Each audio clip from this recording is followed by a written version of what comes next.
বন্দরে ক্ষেপণাস্ত্র হামলা চালানো এবং একই সাথে হরমুজ প্রণালীতে যুক্তরাষ্ট্র, ব্রিটেন, জার্মানি ও ফ্রান্সের জাহাজ চলাচল বন্ধ করে দেয়া। এ অবস্থায় হরমুজ প্রণালী বন্ধ করে দেওয়ার পদক্ষেপ নিতে যাচ্ছে ইরান।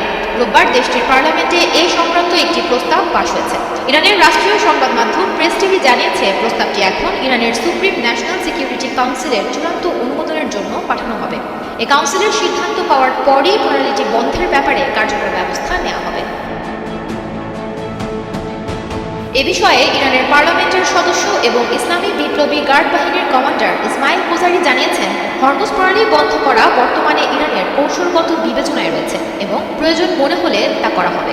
হরমুজ প্রণালী হল আরব সাগর এবং আরব সাগরের সংযোগকারী একটি সংকীর্ণ সামুদ্রিক পথ, যা বিশ্বে তেল ও গ্যাস পরিবহনের জন্য সবচেয়ে গুরুত্বপূর্ণ রুট হিসেবে পরিচিত। প্রতিদিন বিপুল পরিমাণ তেল ও তরল প্রাকৃতিক গ্যাস এই পথ দিয়ে মধ্যপ্রাচ্য থেকে এশিয়া, ইউরোপ এবং অন্যান্য অঞ্চলে রপ্তানি হয়। এই প্রণালীতে যদি কোনো ধরনের বাধা সৃষ্টি হয়, তাহলে তা বিশ্বব্যাপী জ্বালানি বাজারে বিশাল ধাক্কা সৃষ্টি করবে।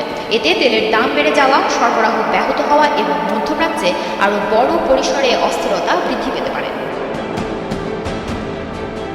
সুমনা মুস্তফা, কাকরাইল।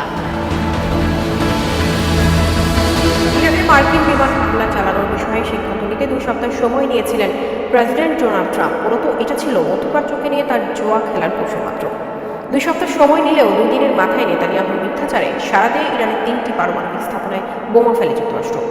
আর এখন বলা হচ্ছে, বোমা ফেলার কথা আগেই তেহরানকে গোপনে জানিয়েছিলেন ওয়াশিংটন। এই কারণে 60% সমৃদ্ধ করা ইউরেনিয়াম সহ ঝুঁকিপূর্ণ সামগ্রী সরিয়ে ফেলতে সক্ষম হয় ইরান। সম্পূর্ণ যুদ্ধ এড়াতে এমন পদক্ষেপ দেয় যুক্তরাষ্ট্র, এমন দাবি করেছে মধ্যপ্রাচ্য ভিত্তিক সংবাদ মাধ্যম আবওয়াজ।